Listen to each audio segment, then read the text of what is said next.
Olá, eu sou o Macorati e essa é a nossa videoaula semanal publicada toda segunda-feira no portal macorati.net. Nesta semana eu vou continuar mostrando como consumir uma API ASP.NET Core usando o React. E hoje nós vamos fazer a integração da aplicação React com a nossa API usando o Axios. Assim, nas aulas anteriores, nós já criamos os componentes da nossa aplicação e definimos o roteamento da nossa aplicação React. E hoje nós vamos criar o serviço e vamos usar o Axios para poder acessar a API. E com isso, nós iremos poder acessar a API, realizar o login e fazer as operações necessárias para gerenciar as informações dos alunos. Então vamos entender, de maneira resumida, o fluxo do processos envolvidos nas operações que nós vamos realizar. Então nós vamos ter a nossa aplicação React funcionando e vamos ter o formulário de login e vamos estar com a nossa API, alunos API em atendimento. Então a primeira coisa que nós vamos fazer é enviar um request post usando o Axios para a nossa API e aqui eu vou passar as credenciais do e-mail e senha do usuário. A API vai receber as credenciais e vai consultar um banco de dados SQL Server. E se o usuário for autenticado com sucesso, então vai ser gerado o token, a data de expiração, que serão enviadas para uma função login no componente login que nós iremos criar. A seguir, eu vou armazenar o token e a data de expiração no local storage do navegador e vou redirecionar o usuário para a rota /alunos, para renderizar o componente alunos, exibindo os dados dos alunos. Eu vou fazer isso usando o método push do hooks use history. Caso o login falhe, eu vou exibir uma mensagem de erro no formulário de login. Então esse seria o fluxo básico que vai envolver as operações que nós vamos implementar para fazer a integração do login com a API. Então eu vou abrir o nosso projeto e a primeira coisa que eu tenho que fazer é instalar o pacote do Axios. O Axios ele é uma ferramenta que nós podemos acessar aqui no endereço github.com/axios. Olha, você tem acesso ao código-fonte, aos recursos, né? E aqui tem algumas informações, olha. Então nós vamos usar esse comando para instalar o Axios, npm install Axios no nosso projeto React. Então vindo aqui, eu vou dar o comando npm install Axios e ele vai instalar isso no nosso projeto React. Então ele concluiu a instalação do Axios e agora a nossa próxima tarefa é criar um serviço usando os recursos do Axios para poder acessar a nossa API. Então aqui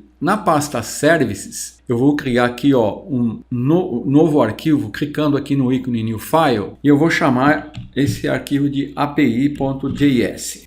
Então aqui eu vou definir o acesso à nossa API. Então a primeira coisa que eu vou fazer, vou dar um import no Axios, né, que eu vou chamar aqui Axios from Axios. A seguir eu vou criar aqui uma variável API, e aqui eu vou usar o Axios, vou dar um create, e aqui eu vou usar uma propriedade base URL, e aqui eu vou definir o endereço de acesso à minha API. Eu estou com a minha API aqui em execução, então ela está atendendo em HTTPS localhost 44370. Então eu vou copiar e colar esse endereço, vou colocar aqui entre aspas, né? E vou colocar o endereço. Vou colocar uma vírgula aqui e está definido aqui o meu serviço. Para mim poder acessar esse serviço, eu vou exportar serviço que eu chamei de API. Então está definido aqui o serviço para acessar a nossa API que está atendendo nesse endereço. Então, resumindo, eu importei o Axios da biblioteca Axios, criei uma variável chamada API e atribuí a ela o Axios Create, que será o início e a estrutura base do serviço de API que nós vamos consumir. Aqui dentro, olha, eu estou usando uma propriedade base URL, que está recebendo o endpoint da nossa API, a URL que acessa a nossa API. E aqui eu estou exportando a nossa variável API para que ela possa ser importada e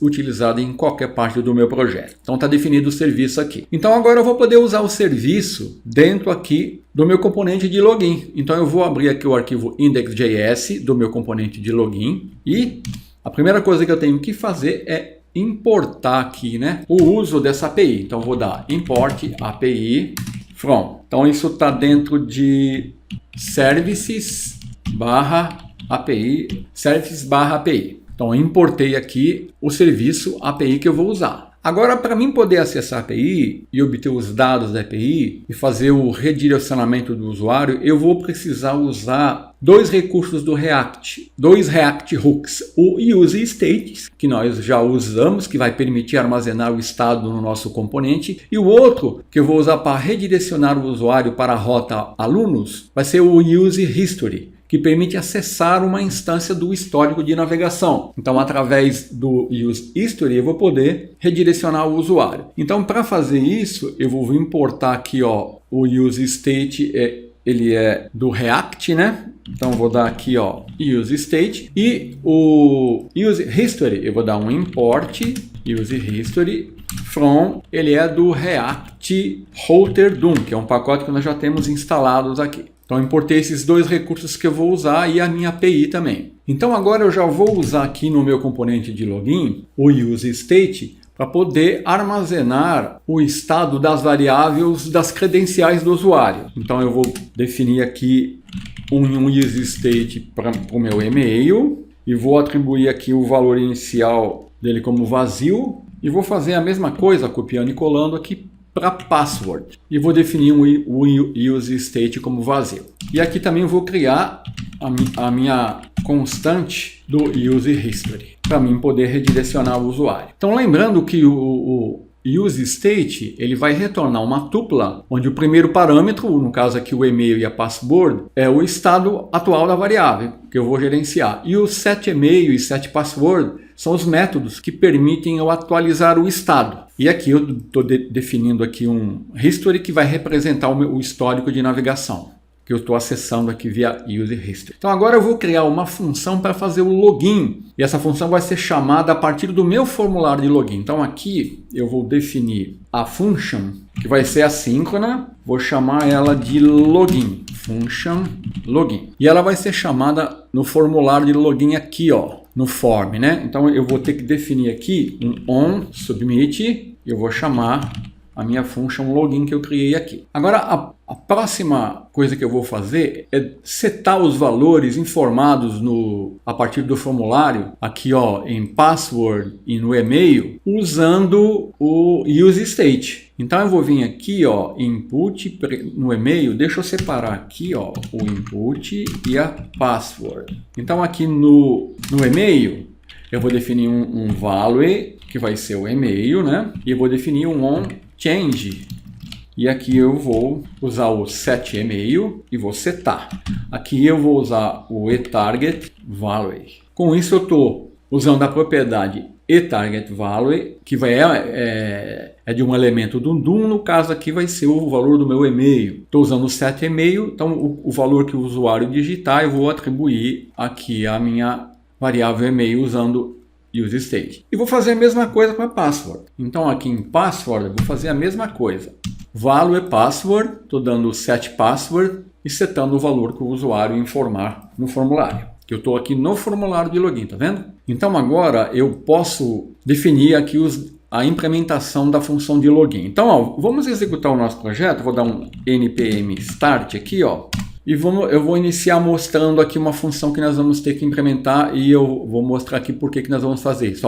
Tá aqui o meu formulário. Se eu digitar alguma coisa aqui, e eu pressionar login, percebeu que o formulário ele dá um refresh? Para mim evitar isso, a primeira coisa que eu vou fazer aqui, na nossa função de login, vou usar o método preventDefault, que vai evitar que o formulário dê esse refresh aí. Então aqui eu vou colocar um event, que vai ser o evento que ele vai receber, e aqui eu vou usar o event preventDefault. Esse método vai evitar que o formulário dê um refresh, assim eu mantenho o comportamento da Single Page Application. Então agora, se eu clicar no botão de login, tá vendo? Ele é submetido, mas ele não dá o refresh na página. Agora aqui eu vou definir um objeto que eu vou chamar de data, onde ele vai encapsular o e-mail e a password que eu vou estar submetendo para a minha API. Então eu vou gerenciar a data como sendo a informação do e-mail password, que eu vou enviar no formato JSON para a API.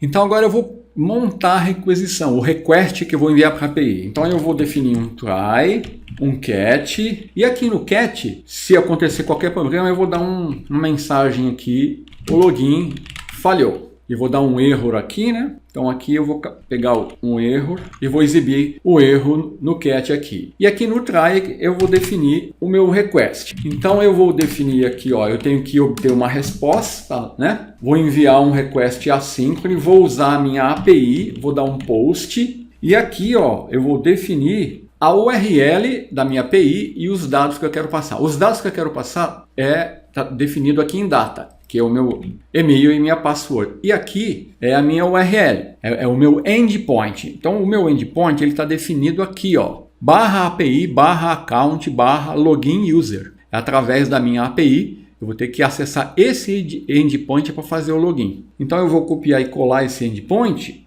vou retornar aqui para a minha API e vou colar aqui. API, account, login user. Então eu vou enviar um request, vou ter um response. Aqui, se o usuário for autenticado com sucesso, vai ser gerado o token e a data de expiração e eu vou armazenar isso no local storage. Então eu vou dar aqui, ó, local storage, vou dar um set item para mim armazenar. Então aqui, ó, eu armazeno sempre no formato chave valor. Definir o e-mail porque eu quero usar o e-mail do usuário para poder exibir lá na página alunos, né? Então eu vou ter que armazenar isso no local storage. Vou armazenar o token. Então o token eu tenho que armazenar esses valores com base na minha API, né? Então olha, vamos retornar para a minha API. Eu vou dar um tryout aqui, ó. Então ó, eu tenho que informar o e-mail. Deixa eu fazer um login aqui. Nós vamos ver o que a nossa API está retornando. Vou usar aqui um usuário que eu sei que é válido. Uma senha também, né? macorati@yahoo, não sei 2021. Vou dar um execute e olha aqui, ó. Eu tenho que armazenar o token, está retornando token e expiration. Então, esses dois valores aqui, ó. Então, retornando aqui, eu vou informar token. Isso vai vir da onde? Do response data token. E aqui eu vou copiar e colar. E aqui vai ser o expiration. Expiration. E response data expiration. E agora eu vou usar o meu history, vou dar um push. Quando o usuário fizer o login com sucesso, eu vou redirecioná-lo para o componente aluno. Aqui tem que estar entre aspas. Então está definido aqui, ó, no meu componente de login, uma função assíncrona login, onde eu estou definindo um response usando o Axios, dando um post, o endpoint API account login user, passando os dados de e-mail e password. Então, se isso funcionar, se as credenciais forem válidas, eu vou armazenar isso no local storage e vou enviar o usuário para exibir a renderização do componente de login. Caso contrário, eu vou exibir uma mensagem de erro. Então, aqui eu tenho o meu formulário, o botão de submit. Podemos testar, olha, a minha API está em atendimento. Então, para fazer o login, ó, vou acessar com o e-mail que eu sei que o usuário está cadastrado.